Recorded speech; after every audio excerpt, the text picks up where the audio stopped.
الحمد للہ رب العالمین والصلاة والسلام علی سید الانبیاء والمرسلین اما بعد فاعوذ باللہ من الشیطان الرجیم بسم اللہ الرحمن الرحیم۔ سامعین محترم، سیرت رسول عربی صلی اللہ تعالی علیہ وآلہ وسلم کی قسط نمبر 2 میں حاضر ہیں۔ آج کا ہمارا عنوان جو ہے وہ ہے حضور اکرم علیہ السلام کی ولادت کے قریب اور حضور اکرم علیہ السلام کی ولادت کے وقت جو معجزات ظاہر ہوئے ہیں ان میں سے چند آپ احباب کے نظر کروں گا۔ عزیزان گرامی قدر، حضور اکرم علیہ السلام کی ولادت کے قریب ایک ظالم بادشاہ تھا جس کا نام ابرہہ تھا۔ اس نے کعبۃ اللہ شریف پر حملہ کر دیا اور ایسا زوردار حملہ کر دیا کہ اس وقت کی جتنے بھی طاقتور بادشاہیں تھیں، سلطنتیں تھیں، وہ اس کا مقابلہ کرنے سے قاصر ہو گئی تھی۔ لیکن اللہ تبارک و تعالی نے نبی اکرم رؤوف الرحیم صلی اللہ تعالی علیہ وآلہ وسلم کی ولادت کی برکت سے اللہ تبارک و تعالی نے اصحاب فیل کو عبرتناک شکست عطا فرمائی۔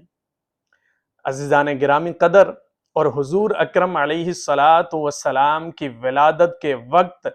جو بت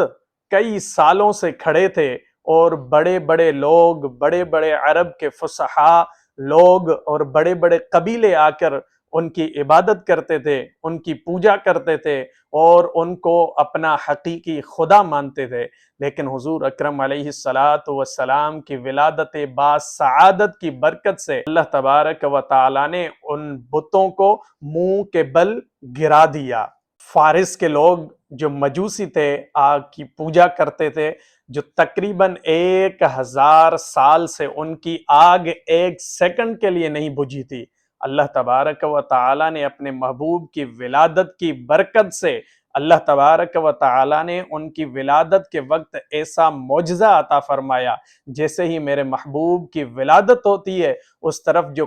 جو فارس کے لوگ 1000 سال سے زیادہ عرصے تک اپنی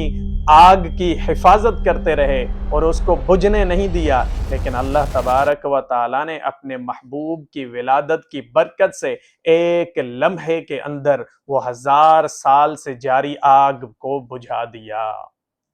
کسریٰ کی سلطنت، جس کو اس وقت پاورفل سمجھا جاتا تھا، اللہ تبارک و تعالی نے محبوب کی ولادت کی برکت سے ایسا معجزہ عطا فرما دیا کہ وہ جو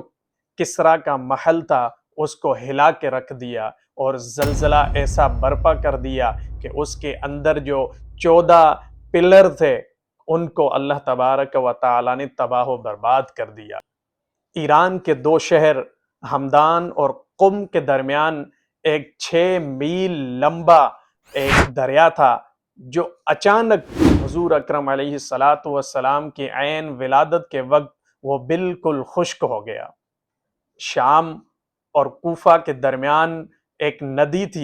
وہ اچانک جاری ہو گئی۔ حضور اکرم علیہ السلام کی ولادت کی برکت سے وہ جو خشک ندی تھی وہ جاری ہو گئی،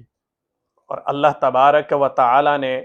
عرب میں ایسی خوشحالی عطا فرمائی جو حضور اکرم علیہ السلام کی آمد سے پہلے ایسی قحط سالی تھی کہ لوگ کھانے پینے کو ترس رہے تھے، لیکن محبوب کی ولادت کے بعد اللہ تبارک و تعالی نے ایسی خوشحالی عطا فرمائی جو ہر طرف اللہ کے محبوب صلی اللہ تعالی علیہ وآلہ وسلم کی برکت سے، ان کی آمد کی برکت سے ہر طرف سرسبز اور خوشحالی ہو گئی۔